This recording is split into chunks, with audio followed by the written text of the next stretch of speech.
Pessoal, para quem não me conhece ainda, me chamo Camila Ramiro. Eu sou advogada previdenciarista e atuo como previdenciária há uns 5 anos.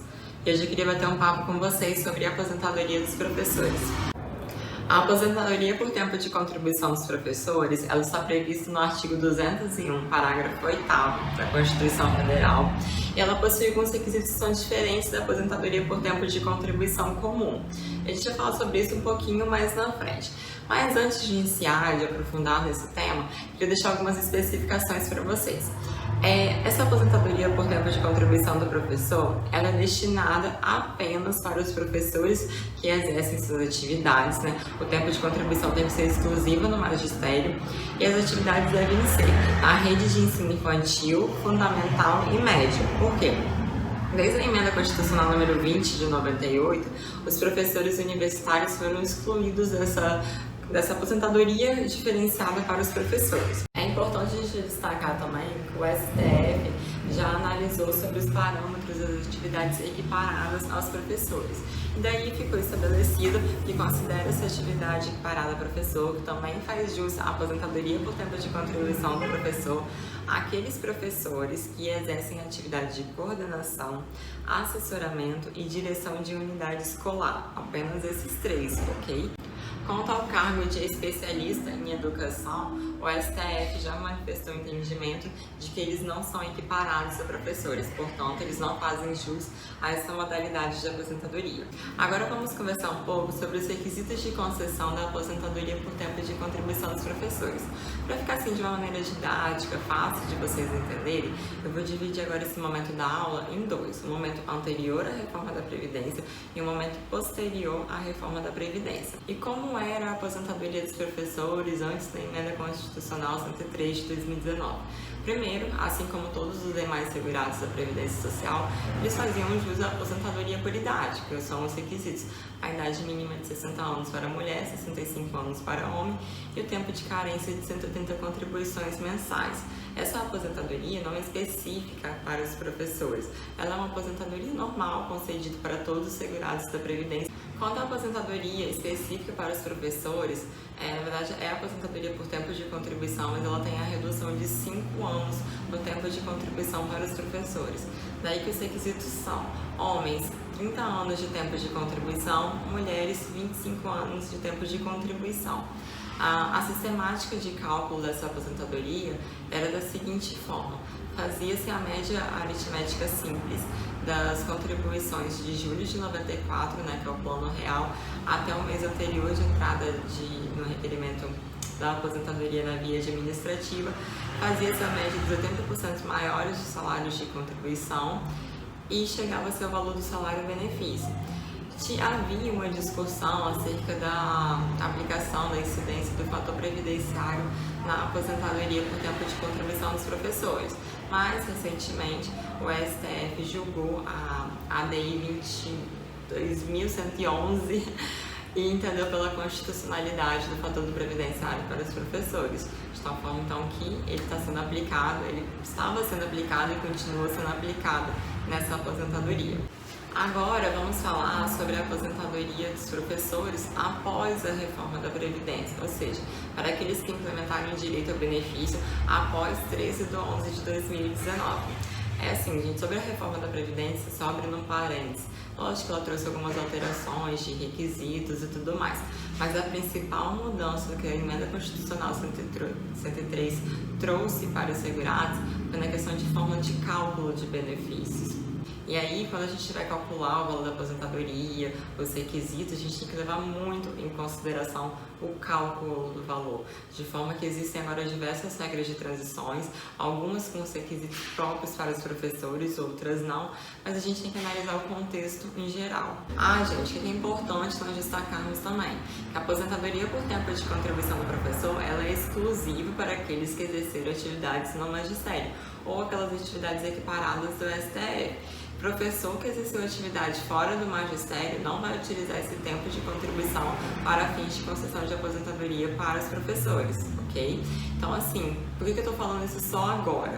Porque agora, como tem essas regras de transições, a modificação da forma de cálculo do benefício, se o professor ele tiver algum tempo de contribuição fora do magistério, vale a pena talvez você fazer o cálculo para ver qual que é viável a aposentadoria, qual regra de transição que seja mais viável para ele financeiramente. Agora, sobre as regras de transições. A primeira que eu vou trazer para vocês é aquela prevista no artigo 15 da Emenda Constitucional 103, que trata sobre o sistema de pontos, onde o segurado ele tem que ter o tempo mínimo de contribuição e a idade e atingir a pontuação mínima especificada na lei.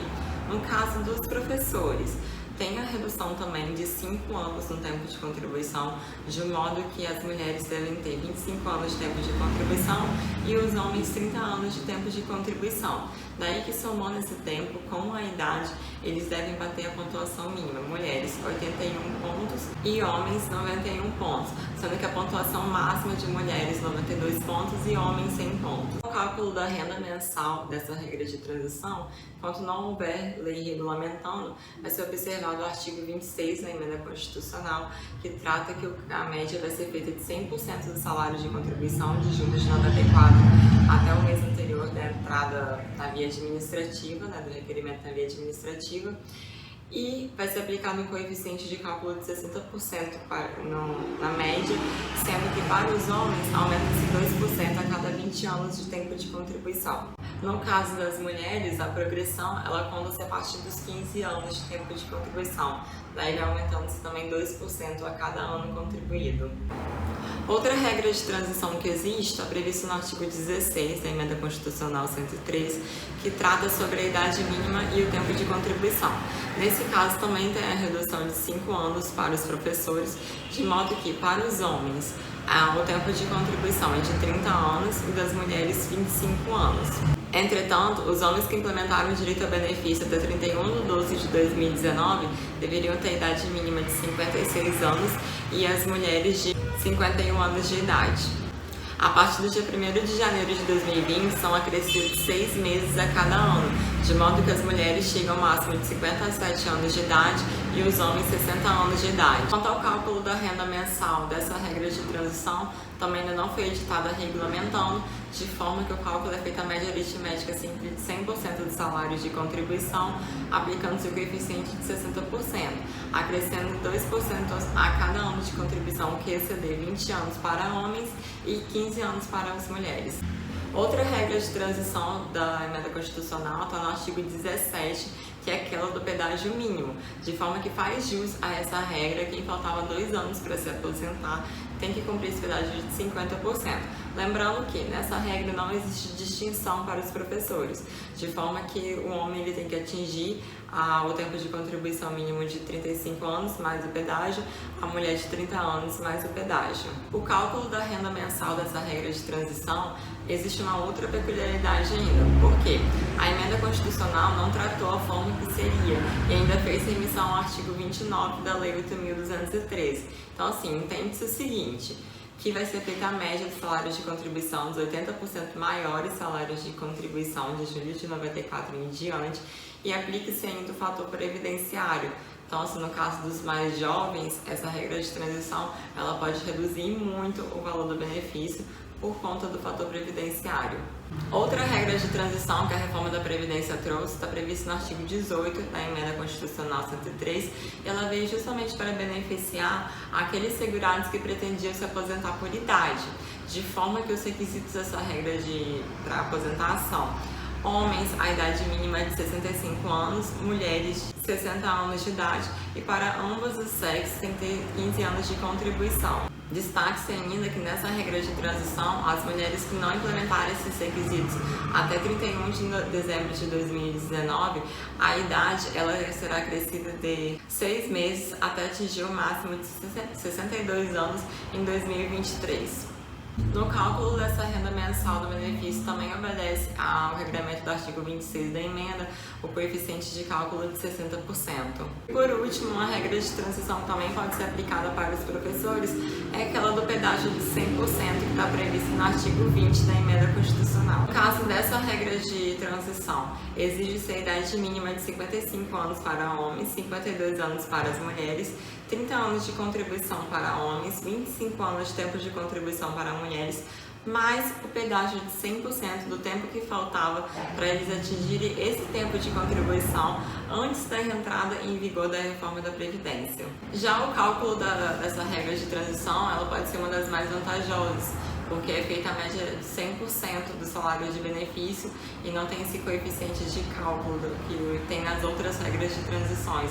Então, dependendo da situação, vale a pena aposentar por essa regra de transição. Bom, pessoal, sobre a aposentadoria por tempo de contribuição dos professores, eu acredito que esses sejam os principais pontos que devem ser levantados, que devem ser estudados e observados na prática da advocacia. Espero que vocês tenham gostado dessa aula, já deixa seu like aqui nesse vídeo e é isso.